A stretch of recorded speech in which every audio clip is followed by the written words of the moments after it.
If you love stories of empowerment and poetic justice, hit that like button right now and subscribe to our channel. We want to know if you think this kind of epic revenge is fair. Leave your opinion in the comments and share this video with someone who needs to see how to reclaim their power. A fatal error. A man at the top of his game, with a world of wealth at his fingertips, decides to treat his young mistress to a weekend of unparalleled luxury. He books the presidential suite at the Elysian Grand, the city's most exclusive 5-star hotel, a monument to old money and power. He thought he had it all planned, a perfect escape, a secret kept safe within soundproof walls.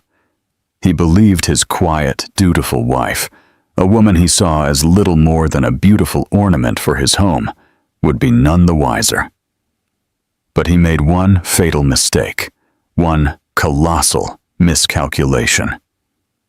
He chose the wrong hotel. He walked into his mistress's arms for a weekend of sin, not realizing he was walking straight into the heart of his wife's kingdom and straight towards his own spectacular ruin. Brendan Sterling adjusted the knot of his silk tie, his reflection staring back at him from the polished obsidian of his corner office window. 45 floors below, the city sprawled like a circuit board, a complex network of power and money that he, Brendan Sterling, Senior Vice President of Sterling and Finch Capital, had mastered. He was a king surveying his domain. His suit was bespoke, Savile Row. The watch on his wrist was a Patek Philippe Nautilus, and the car waiting for him downstairs was a midnight blue Rolls-Royce Ghost. These were not just possessions, they were affirmations of his success, testaments to his ruthless climb up the corporate ladder. His life was a meticulously curated masterpiece. His penthouse in Point Piper was a feature in architectural magazines. His 2 children were enrolled at the most exclusive private schools money could buy. And then there was his wife, Georgia, beautiful, elegant, from a good family, though one he always privately considered old money, knew poverty. She was the perfect corporate spouse. She ran the household with quiet efficiency, hosted flawless dinner parties, and never questioned his late nights at the office. For 15 years, she had been a constant, predictable, and if he were honest with himself, rather boring part of his perfect life. He saw her as a valuable asset, like a blue-chip stock that paid reliable, if unexciting, dividends. A discreet knock on the mahogany door pulled him from his reverie. "Come in," he said, his voice smooth and commanding. The door opened to reveal Chloe Martin. She was 26, with eyes the color of whiskey, and a mane of honey-blonde hair that tumbled over her shoulders. She was a junior analyst in the mergers and acquisitions department, sharp enough to be interesting, but not so ambitious as to be a threat. She was in every way the antithesis of Georgia. Where Georgia was classic elegance and quiet reserve, Chloe was vibrant, demanding, and thrillingly transparent in her admiration for his power and wealth. She closed the door softly behind her, a playful smirk on her lips. "All set for this weekend?" "Boss," she purred, leaning against his desk. The scent of her expensive perfume, a gift from him, filled the air. "Everything is arranged to perfection," Brendan said, a self-satisfied smile gracing his own lips. He walked over to her, placing his hands on her waist, the presidential suite at the Elysian Grand, champagne on ice, a private dinner reservation at the Sapphire, and a weekend where your only job is to enjoy yourself. Chloe's eyes widened. "The Elysian Grand, Brendan. That place is legendary. I thought it was impossible to get a suite there on short notice." "For most people it is," he said, enjoying the look of awe on her face. "But the name Sterling still opens doors, my dear. I made one call to the concierge, mentioned a potential corporate account, and they practically rolled out the red carpet." He felt a familiar surge of pride. This was his power, the ability to bend the world to his will with a single phone call. He had told Georgia he was flying to Zurich for an emergency banking conference. It was the perfect lie, plausible, important sounding, and requiring him to be completely out of touch. He had even packed a briefcase with fake financial reports, a piece of theater he found amusing. Georgia had packed his suitcase for him, as she always did, her expression placid and unquestioning.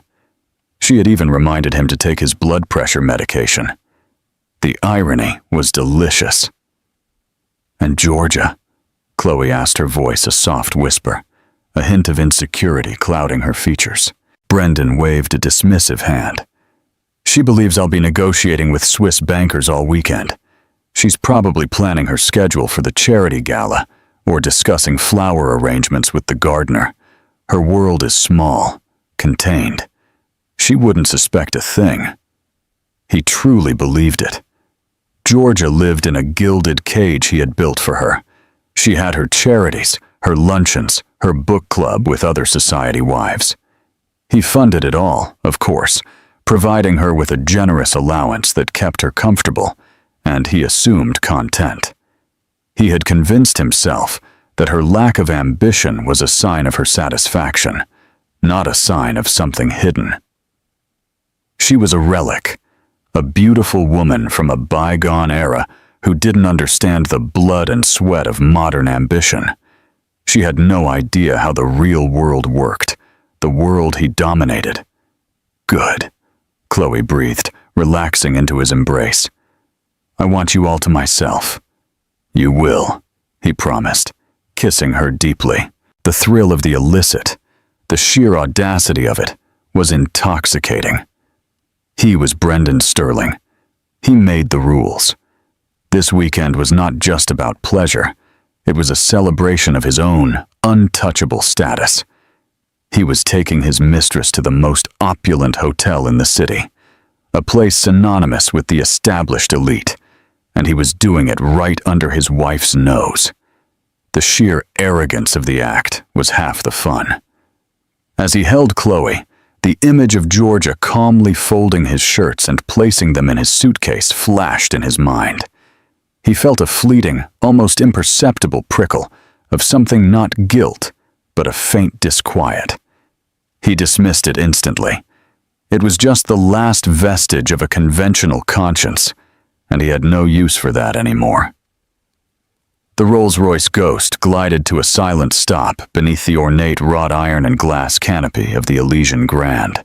A doorman, dressed in a crisp, dark green uniform with gold epaulets, moved with practiced grace to open Brendan's door before he'd even fully registered they had arrived. "Welcome to the Elysian Grand, Mr. Sterling." The doorman set his voice a deferential murmur. He recognized Brendan. Or at least he recognized the car and the suit. That was all that mattered. Brendan stepped onto the granite curb, feeling the familiar sense of arrival that came with entering such an establishment. This was his natural habitat. He was not a guest here. He was a member of the class of people for whom places like this were built. Chloe emerged from the other side, her eyes wide, as she took in the hotel's facade. A masterpiece of Beaux-Arts architecture, all limestone carvings, grand arches, and soaring columns. She looked momentarily overwhelmed, a small-town girl in the land of giants. Brendan found it endearing. He took her arm, his touch, firm and reassuring. "Try to look like you belong here," he whispered with a condescending smile. Her brief insecurity vanished, replaced by a determined sparkle in her eye. She lifted her chin, squeezed his arm, and together they walked through the revolving bronze doors. The lobby was breathtaking. It was a cathedral of wealth. The ceiling soared 3 stories high, adorned with a colossal crystal chandelier, rumored to have been salvaged from a French palace, hung in the center, casting a warm golden light over everything. The floors were a checkerboard of Italian marble, polished to a mirror shine. The air was thick with the scent of fresh lilies and old money. The hushed sounds of quiet conversations, the distant clinking of glasses from the lobby bar, and the soft strains of a live pianist created a symphony of refined tranquility. Brendan strode confidently towards the front desk, a long, imposing counter of polished mahogany. A woman with an elegant chignon and a welcoming smile immediately gave them her full attention. "Good afternoon, sir. Welcome to the Elysian Grand. Brendan Sterling," he announced, placing his black American Express Centurion card on the counter. "I have a reservation for the presidential suite." The receptionist's professional smile didn't falter, but Brendan saw a flicker of heightened respect in her eyes. The presidential suite was not just a room. It was a statement. It was reserved for royalty heads of state and titans of industry. "Of course, Mr. Sterling. We have been expecting you," she said, her fingers dancing across the keyboard. "Everything is in order. Your luggage will be brought up immediately. We've also taken the liberty of chilling a bottle of Dom Perignon 2008 for your arrival." "Excellent," Brendan said, a dismissive nod. His only thanks. He turned to Chloe, who was trying her best to appear nonchalant, but was failing to hide her giddiness. She was subtly taking a photo of the chandelier with her phone. He gently pushed her hand down. "No pictures, darling," he murmured. "It's gauche. You're not a tourist." She flushed slightly, but put the phone away. "Right. Sorry. It's just incredible." A bellhop, an older man with a perfectly straight back and a discreet demeanor, appeared at their side. "Mr. Sterling, if you'll follow me, I'll escort you to your suite." They followed him across the expansive lobby, their footsteps echoing softly on the marble. They passed elegantly dressed guests and a quiet army of staff, who all seemed to move with a silent, synchronized purpose. The elevator was a wood-paneled jewel box with a plush velvet bench. As it ascended smoothly, the bellhop spoke in a low, respectful tone. "The presidential suite is located on the penthouse floor, sir. It has its own private elevator key, for absolute discretion." He handed Brendan a heavy, gold-plated keycard. "You will have a dedicated butler, Mr. Tadjir Henderson, at your service, 24 hours a day. He is already waiting for you upstairs." "Very good," Brendan replied, his tone clipped. The elevator doors opened directly into a private vestibule. Double doors of rich, dark wood stood before them. The bellhop unlocked them and pushed them open, stepping aside with a flourish. The suite was even more spectacular than Brendan had imagined. It was less a hotel room and more a sprawling penthouse apartment. The living room had floor-to-ceiling windows, offering a panoramic 180-degree view of the city skyline and the park below. A grand piano stood in one corner, a fully stocked bar in another. The furniture was a mix of antique and modern designer pieces, all upholstered in velvets and silks in shades of cream gold and royal blue. Chloe let out a gasp, dropping Brendan's arm and spinning around in the center of the room. "Brendan, this is bigger than my entire apartment building." He laughed, a rich, self-satisfied sound. "This, my dear, is how the other half lives. No, wait, this is how the other 1% lives." The bellhop gave them a brief tour of the formal dining room, the master bedroom with its canopied bed, and a bathroom that was a marble sanctuary, complete with a sauna and a jacuzzi tub overlooking the city. After the bellhop had been tipped generously and had departed, Brendan walked over to the bar and poured 2 glasses from the chilled bottle of Dom Perignon. He handed one to Chloe, who was standing by the vast window, mesmerized by the view. "A toast," he said, clinking his glass against hers.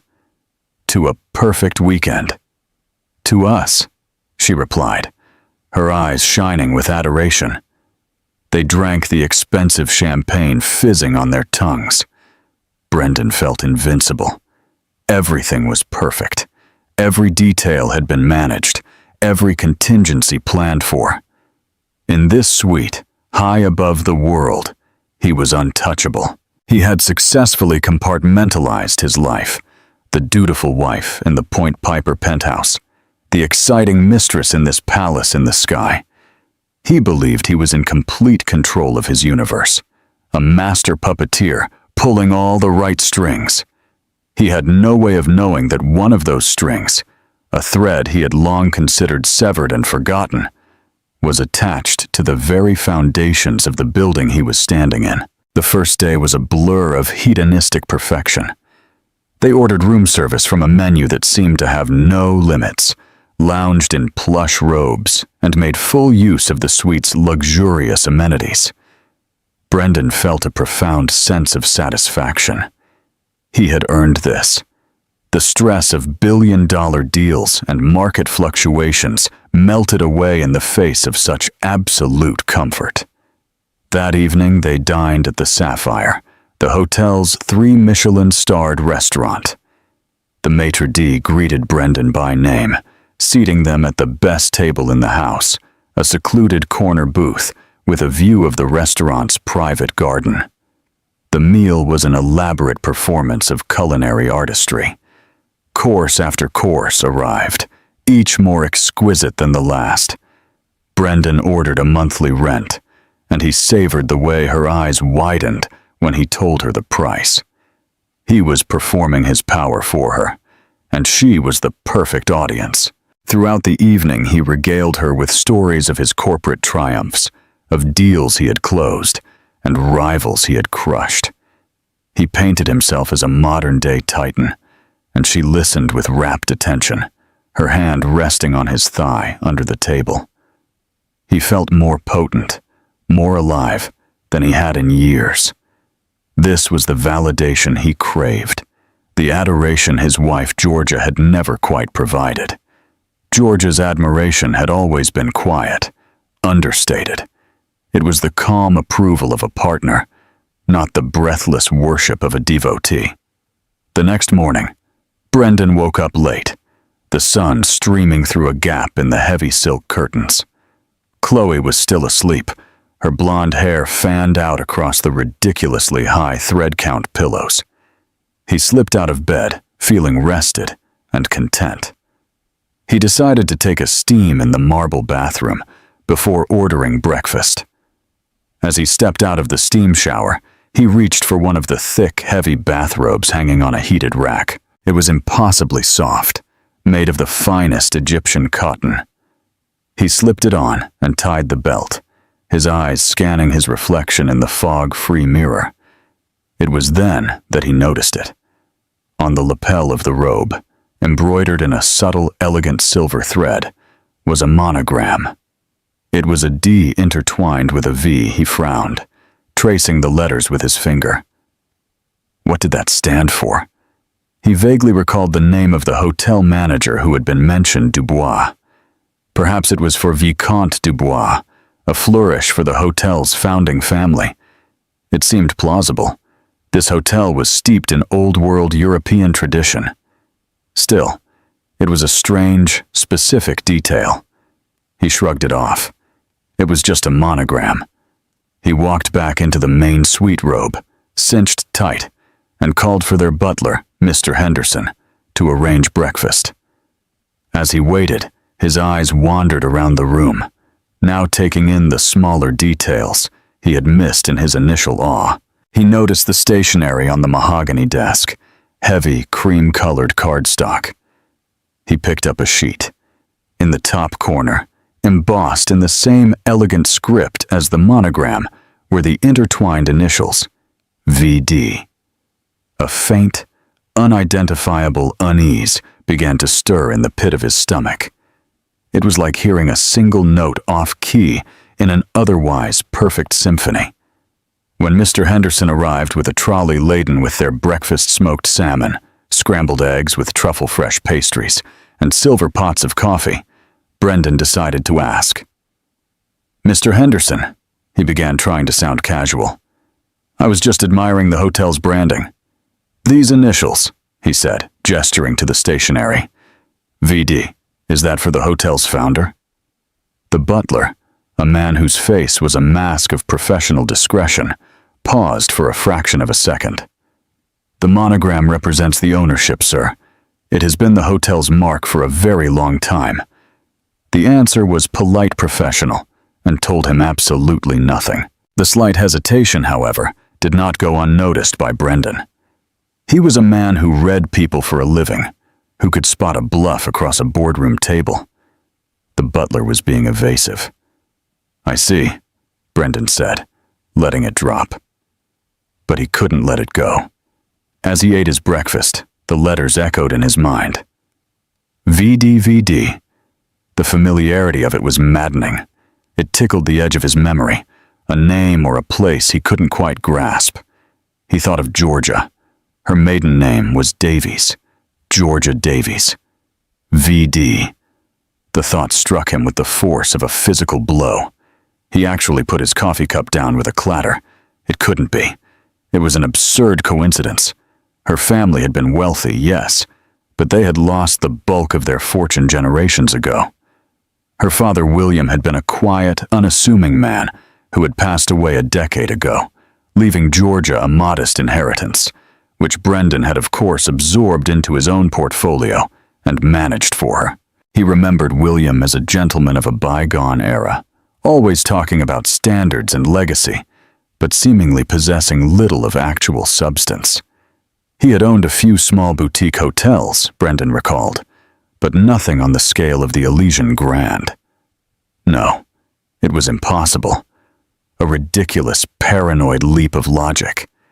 There must be hundreds of names that fit those initials. Vanderbilt, Van Doren, de Villiers, all far more likely. He glanced at Chloe, who was happily snapping a picture of her aesthetically arranged breakfast plate for her social media. She was oblivious to his internal turmoil. "Everything okay, Brendan?" "You look like you've seen a ghost," she said, finally looking up from her phone. "Fine." He snapped his tone sharper than he intended. "Just thinking about the markets." He forced himself to relax. He was being an idiot. He was at the pinnacle of a perfect weekend, and he was letting a stupid monogram spook him. He was Brendan Sterling. He was in control. This was his world, his hotel, his weekend.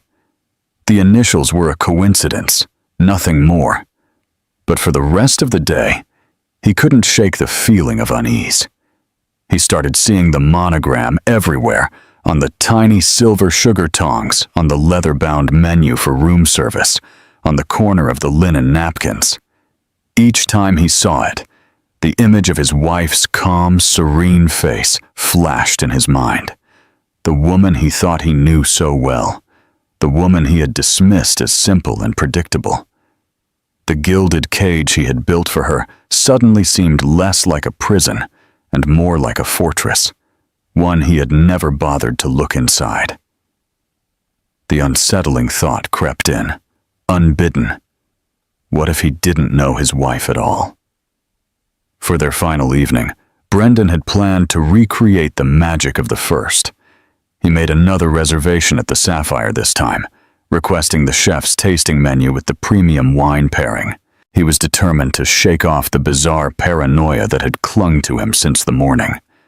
He would drown his unease in vintage Bordeaux and reaffirm his control. He and Chloe got dressed. He wore a dark, tailored suit, and Chloe wore a stunning, backless red dress he had bought for her. As they stood in front of the mirror, he felt a sense of reassurance. They looked like a power couple. They belonged here. The monogram was a ghost, a figment of an overworked imagination. They descended to the restaurant, the private elevator, delivering them once again to the world of hushed elegance. The maitre d', a polished Frenchman named Pierre, greeted them with an even warmer smile than the night before. "Mr. Sterling, a pleasure to welcome you back. Your table is ready.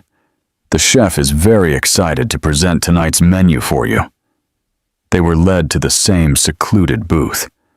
Brendan settled into the plush velvet, the familiar surroundings comforting him. He ordered a bottle of Krug champagne to start a celebratory gesture meant to banish the last of his foolish anxieties. "You know," Chloe said, leaning forward and placing her hand on his, "this has been the most incredible weekend of my life. I feel like a princess." "You deserve it," Brendan said, his confidence returning. He was being ridiculous. This was his life. He made this happen. The first few courses were sublime: a delicate oyster, vichyssoise, followed by seared scallops with a citrus foam. The conversation was light, and Chloe's laughter was like music, washing away the last of his concerns. He was just about to raise his glass to toast their future when he noticed a subtle shift in the restaurant's atmosphere. A quiet energy, a ripple of tension, was spreading from the entrance. The staff, usually the picture of calm professionalism, seemed to be standing a little straighter. Pierre, the maitre d', was conferring in a hushed, urgent tone with a man in a dark suit who had a security earpiece. Brendan watched with mild curiosity. "Looks like some important guest is arriving," he remarked to Chloe. A moment later, Pierre began moving towards their table, his expression a carefully constructed mask of apology and deference. He looked deeply uncomfortable.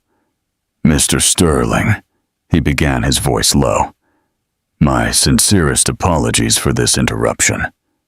"Is there a problem?" Brendan asked, a hint of irritation in his voice. Before Pierre could answer, the source of the commotion became clear.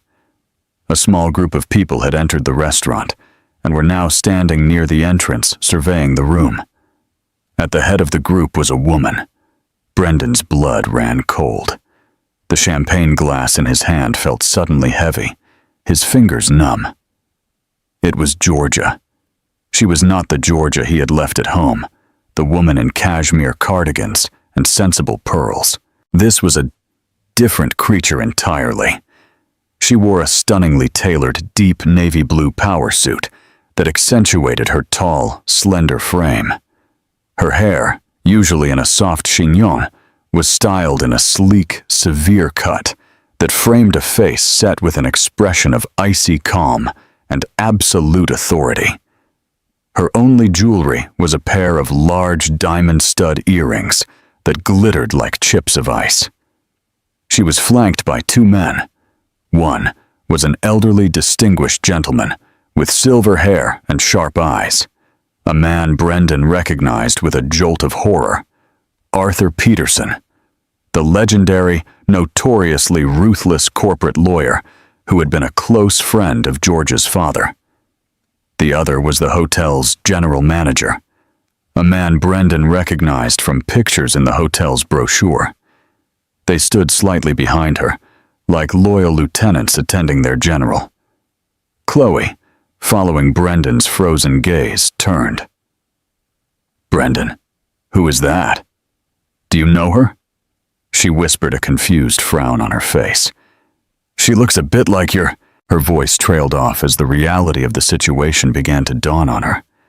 George's eyes swept the room, calm and methodical, before they landed directly on their table. There was no shock in her gaze, no surprise. There was only a cool, deliberate recognition. It was the look of a predator that had finally located its prey. The entire restaurant had fallen silent. Diners were frozen forks halfway to their mouths, their quiet conversations dead. The only sound was the soft clinking of George's heels on the marble floor as she began to walk towards them. It was the longest walk of Brendan's life. Each step echoed in the cavernous silence, a drumbeat marking the seconds until his world collapsed. His mind raced, trying to form a lie, an explanation, an escape route. But there was none. The carefully constructed walls of his double life were not just cracking. They were being vaporized before his very eyes. Hedor looked at Chloe, whose face had gone pale, her lipstick-red smile frozen in a rictus of terror. He looked at the other diners, their faces a mixture of curiosity and pity, and then he looked back at his wife, who was now just a few feet away. In her eyes, he didn't see the hurt spouse he might have expected. He saw a stranger. He saw a queen who had come to reclaim her throne, and he knew with a certainty that chilled him to the bone that he was nothing more than a trespasser in her kingdom. Georgia stopped at their table. She didn't look at Chloe. Her entire focus, cold and undivided, was on Brendan. The scent of her perfume, a subtle expensive fragrance he hadn't smelled on her in years, reached him. It was sharp and clean, like winter air. "Brendan," she said. Her voice was perfectly level, devoid of any emotion. It was the voice she used when giving instructions to staff, calm and final. "I believe you are in my seat." The statement hung in the air, a masterpiece of double meaning. Brendan stared at her, his mouth dry. He felt 100 pairs of eyes on him. The carefully curated persona of Brendan Sterling, the master of the universe, was shattering like cheap glass. "Georgia," he stammered, his mind a blank slate of panic. "What? What are you doing here? I thought you were in Melbourne. The charity gala." A small, humorless smile touched her lips. "I canceled. Something more important required my attention." Her gaze finally flickered to Chloe, a quick, dismissive glance that took in the expensive dress and the terrified expression. She looked at her, not as a rival, but as one might look at a piece of furniture that was out of place. "And I see you brought a guest." Chloe shrank back in her seat, looking at Brendan with pleading, terrified eyes. She opened her mouth to say something, but no words came out. Georgia turned her attention back to Brendan. "I must say, Brendan, I'm impressed. The presidential suite, the sapphire, you have expensive taste. It's a comfort to know you appreciate the family business." "The family business?" The words hit him like a physical blow, connecting the dreadful dots that had been plaguing him all day. The monogram. V.D. Georgia Davies. I don't understand," he managed to say, though the truth was crashing down on him with the force of a tsunami. "Let me clarify for you," Georgia said, her voice dropping slightly, becoming even more precise, each word a carefully sharpened blade. "My father, William Davies, founded Davies Hotel 60 years ago. His first hotel was a small inn in the countryside. But he was a brilliant man. He built an empire piece by piece with his own hands. The Elysian Grand was his masterpiece, his crown jewel. When he died, he left his entire controlling interest, all of it, to me." She paused, letting the information sink in. The entire restaurant was listening, captivated by the real-life drama unfolding before them. "For 10 years, she continued, I have allowed a board of trustees, hand-picked by my father, to manage the company's day-to-day operations. I preferred a quiet life. I wanted to raise my children. I wanted to be a wife. I trusted that the world my father built was in good hands, and I trusted my husband." Her eyes bored into him, and for the first time, he saw a flicker of the immense pain he had caused her. But it was immediately suppressed, replaced by a will of tempered steel. "But recently, I decided it was time to take a more active role. As of last Monday, at the annual shareholders meeting, I dissolved the board of trustees and assumed my rightful position. I am the sole acting chairwoman of the Davies Hotels, which owns this hotel, and 117 others worldwide. The monogram you've been seeing everywhere, it doesn't stand for Viscount Dubois. It stands for Georgia Davies. Welcome to my hotel, Brendan." The silence in the room was absolute. Brendan felt the blood drain from his face. He was not a king in a conquered territory. He was a fool who had thrown a party in the lion's den, unaware the lion was at home.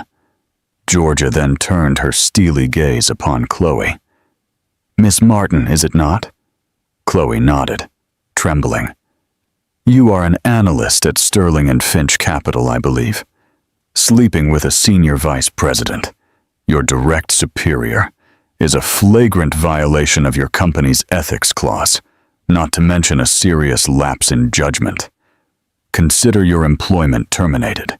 Mr. Peterson has already been in contact with your firm's head of human resources and its board. I wouldn't bother going into the office on Monday." Chloe let out a small, strangled gasp. Her dream weekend had turned into a career-ending nightmare. Finally, Georgia turned back to the man she had been married to for 15 years. "As for you, Brendan, our joint bank accounts, which hold the funds from my family's trust that you so generously offered to manage for me, have been frozen. The locks on the Point Piper penthouse have been changed. Your belongings are being packed as we speak and will be sent to your office. Don't bother going home. You are no longer welcome there." She reached into her handbag and pulled out a single document, placing it on the table between Brendan's plate and his wine glass. "These are divorce papers drafted by Mr. Peterson. My terms are not negotiable. You will find I have been meticulously documenting your indiscretions for the past 3 years. You will sign them. You will walk away with nothing but the clothes on your back, and you will never see our children again without my express, supervised consent. If you fight me, I will use the full weight of my resources to destroy not just your career, but your very name. I will make sure the name Sterling is synonymous with humiliation and failure in every financial circle on the globe. Am I clear?" Brendan could only stare at her, speechless. The woman he had patronized, underestimated, and dismissed as a decorative object had just systematically dismantled his entire life in under 3 minutes in a public forum with the cold precision of a surgeon. With that, she turned. "Pierre," she said to the maitre d' who was standing nearby, pale and rigid, "please see that Mr. Sterling's guest is escorted from the premises, and present Mr. Sterling with the bill for his stay, in full.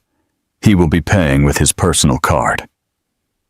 She gave Brendan one last lingering look. It was a look of finality, of an old chapter being closed and a new one beginning. There was no hatred in it, only a profound and chilling indifference.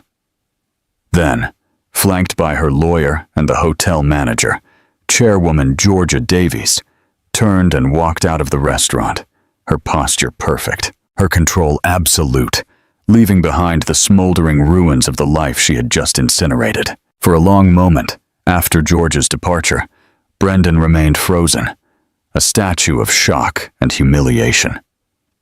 The silence in the restaurant was finally broken by a muffled sob from Chloe. She pushed her chair back, her face a mess of running mascara and disbelief. "My job," she whispered, looking at Brendan as if seeing him for the first time, not as a titan of industry, but as the architect of her ruin. You said everything was under control. I thought it was—" He stammered the words, feeling like ash in his mouth. 2 discreet but firm security guards materialized at their table. Pierre the maitre d' approached his face, a mask of professional regret. "Miss," he said softly to Chloe, "if you would please come with us." Chloe looked wildly from the guards to Brendan, but he offered no help. He couldn't even meet her eyes.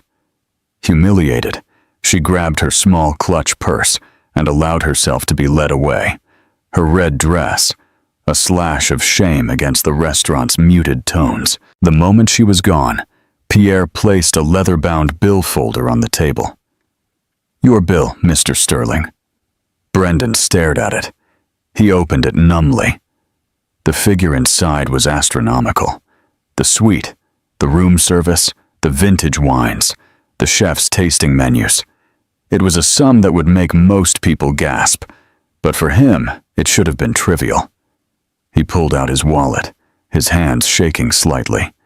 He handed Pierre the black Amex. "Here."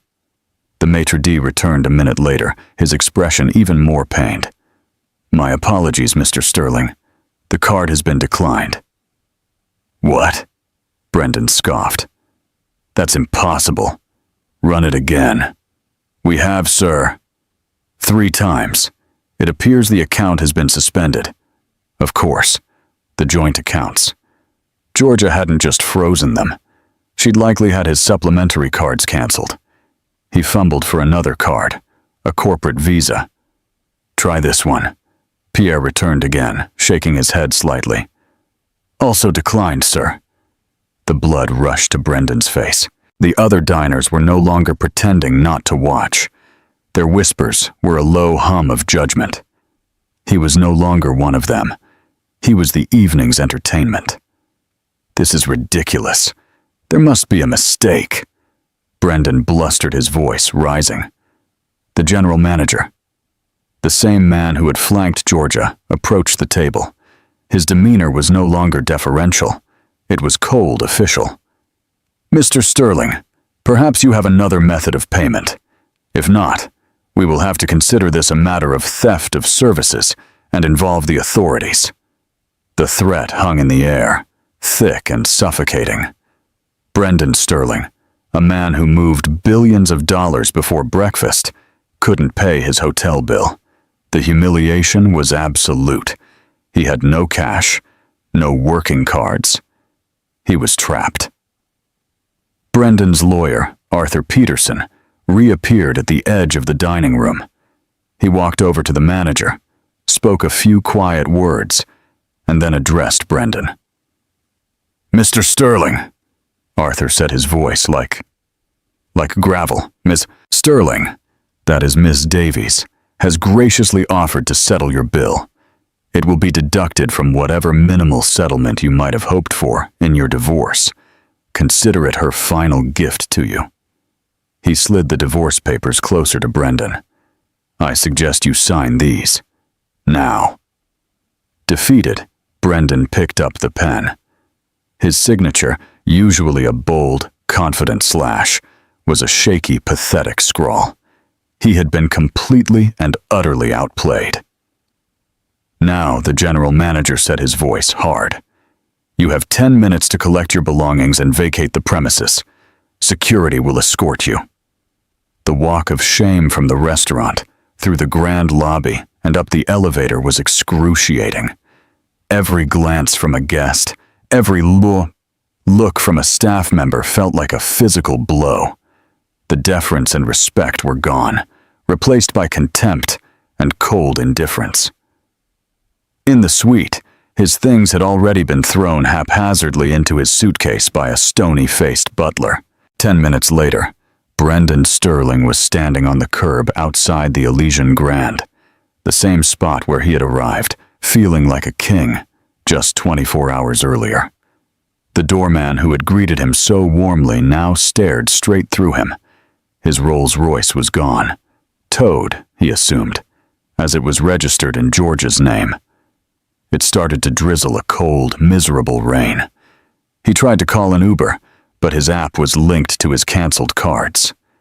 He stood there, a man in a $1,000 suit with a useless phone and an empty wallet, as taxis and limousines swished past.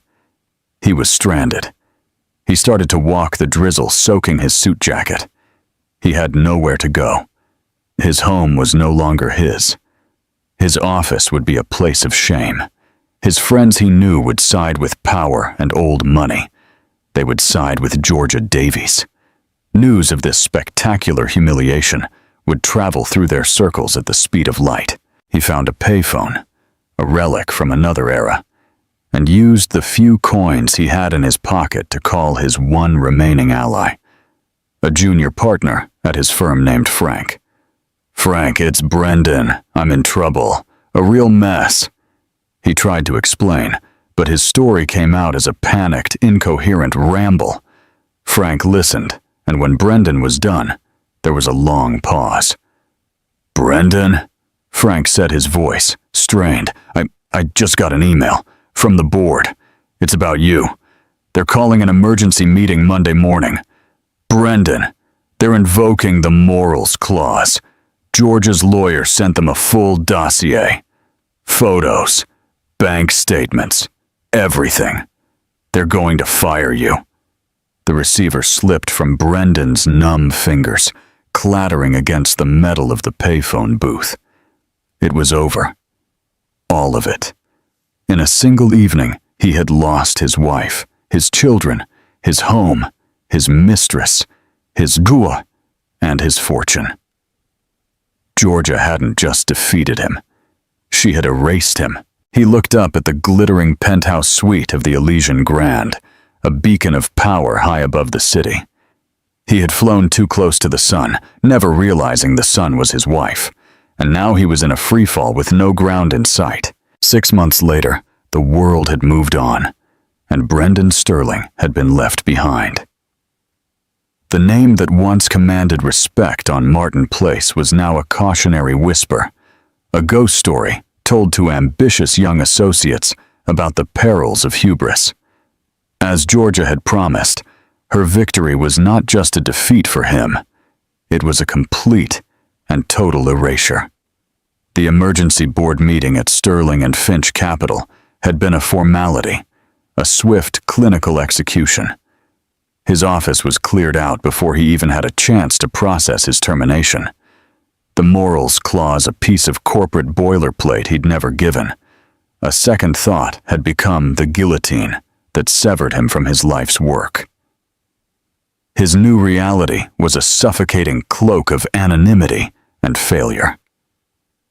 The Point Piper penthouse was replaced by a third-floor walk-up in a western Sydney suburb, a place that smelled of damp and his neighbors cooking.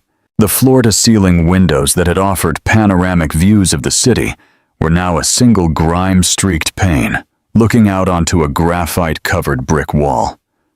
The silence of his old life, a silence of refined luxury, was replaced by the constant noise of sirens, arguing neighbors, and the rattling groan of the ancient radiator.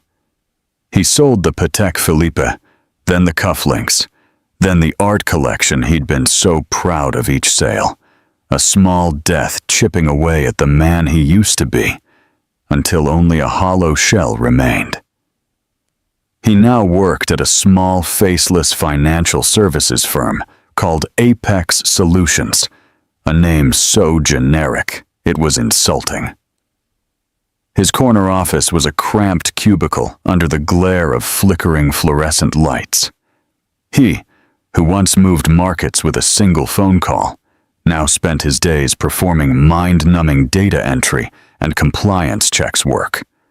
Once done by the interns, he never bothered to learn the names of. His boss was a man 15 years his junior, a smug, ambitious graduate who treated Brendan with a thinly veiled contempt, fully aware of who he used to be and relishing his fall from grace.